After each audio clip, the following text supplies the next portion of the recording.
Good morning बच्चों, कैसे हो आप लोग। Today's your topic is area vector.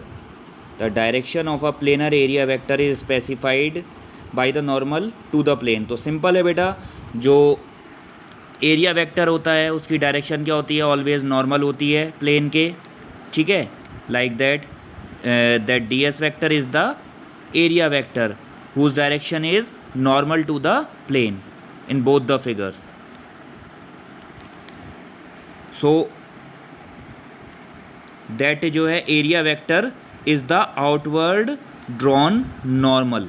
ठीक है, आउटवर्ड ड्रॉन नॉर्मल। अब ये D S vector is equal to D S N cap कैसे आया है बेटा, यहाँ पे मैंने इसको सॉल्व कर रखा है। एन कैप यूनिट वेक्टर क्या होता है, unit vector is equal to vector upon mod of that vector.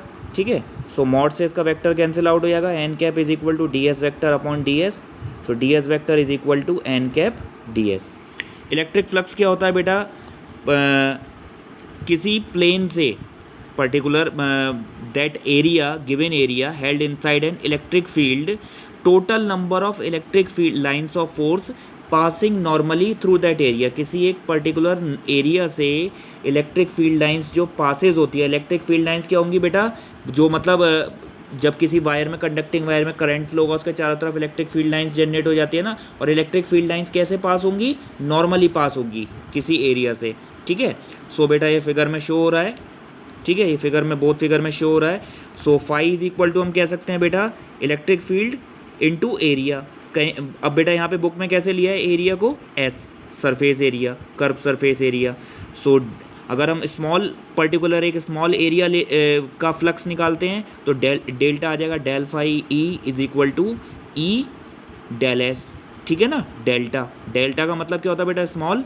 ठीक है, अब बेटा अगर हम इलेक्ट्रिक फ्लक्स फाइंड करते हैं तो normal component of E into surface area. Normal component क्या होगा बेटा, E cos theta into delta S.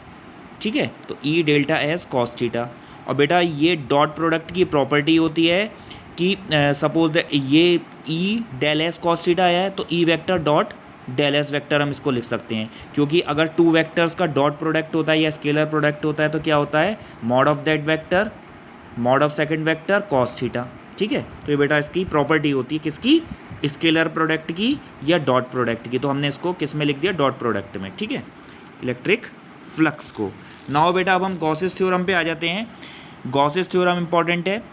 तो गॉसेस थ्योरम क्या बताती है, Gauss's theorem states that the total flux through a closed surface. अब क्लोज्ड सरफेस, कोई भी सरफेस होनी चाहिए क्लोज्ड होनी चाहिए, क्लोज्ड यानी बंद चारों तरफ से, जैसे कि ये सरफेस दिखाई दे रही है। ठीक है ना, कैसी है ये, क्लोज्ड है, कहीं से भी ओपन नहीं है ना, क्लोज सरफेस है।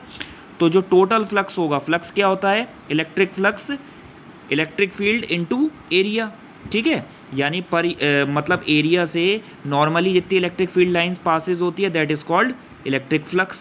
ठीक है, तो जो टोटल फ्लक्स होगा थ्रू अ क्लोज सरफेस, किसी क्लोज्ड सरफेस का, ठीक है, not an open surface, closed surface, is 1 upon epsilon not. अब ये एप्सिलॉन नॉट क्या होता है बेटा, एप्सिलॉन नॉट होती है परमिटिविटी ऑफ फ्री स्पेस। ठीक है, तो परमिटिविटी ऑफ फ्री स्पेस है 1 upon epsilon naught times the net charge enclosed by the close surface. यानी बेटा अगर हम फ्लक्स लेते हैं, electric flux is equal to, ये क्या हो गया बेटा, closed path integration, surface integration. बेटा अगर हमें किसी चीज़ की कोई स्मॉल वैल्यू निकालनी होती है तो हम डिफरेंशिएशन करते हैं। टोटल वैल्यू निकालनी है, टोटल फ्लक्स निकालना है तो हमने क्या कर दिया बेटा, इंट्रीगेशन। ठीक है, E vector dot del S vector, इसको हम फ्लक्स को ऐसे भी तो लिख सकते हैं ना बेटा, ई डी एस, क्योंकि हमें टोटल निकालना है तो हमने इसका इंट्रीगेशन कर दिया, is equal to 1 upon epsilon naught times total charge. ठीक है, तो बेटा please like and subscribe my channel for more interesting physics videos.